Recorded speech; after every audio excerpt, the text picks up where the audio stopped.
If you were the kid everyone praised for being so remarkably mature for your age, I have a heavy truth for you. That praise was a survival mechanism. A healthy childhood is built on a very specific contract. The adults provide a stable perimeter of safety, and because that perimeter is secure, the child is allowed to be messy, highly emotional, and uncertain. But in a house governed by unstable, absent, or emotionally immature adults, that perimeter does not exist. The adults cannot regulate themselves, let alone a child. From the outside, you looked perfect. You never threw tantrums, you managed crises, and you anticipated everyone else's needs. Underneath that flawless exterior, your childhood was quietly evaporating. This diagram illustrates Parentification Syndrome. The developmental script flips completely, forcing a child to bear the emotional weight of the adults. You became the family's emotional anchor, listening to adult problems, mediating arguments, and managing household anxiety. To maintain peace in that environment, you learned to silence your own voice. You traded your authenticity for attachment, molding yourself into whatever the adults needed you to be. You learned very early on that the only guaranteed way to be safe and to be loved was to never make a mistake. Play is a highly vulnerable state. It requires total trust, the absolute certainty that someone else is watching the horizon while your attention is focused on a game. If a child senses that the horizon is empty and no one is keeping watch, play stops immediately.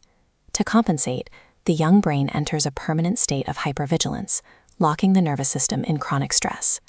You scan adult microexpressions, analyze the cadence of heavy footsteps, and decode the exact meaning of a sharp silence.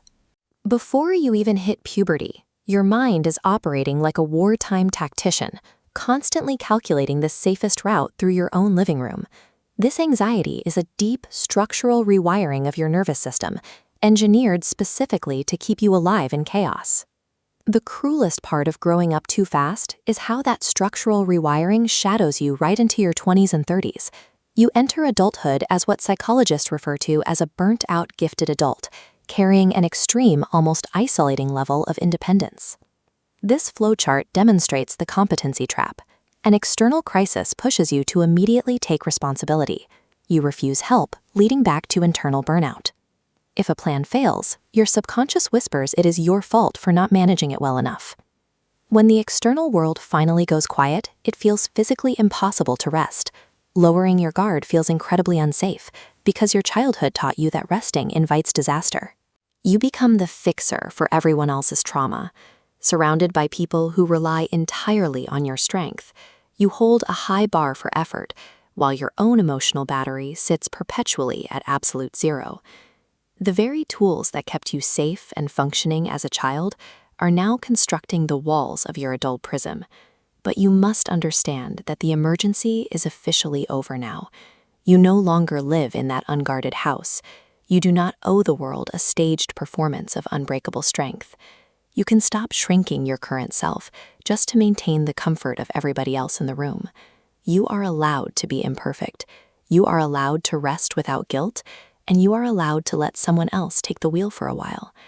The runway to healing your inner child is long, but relinquishing control is truly the only way back to who you actually were before the world demanded you to be so strong.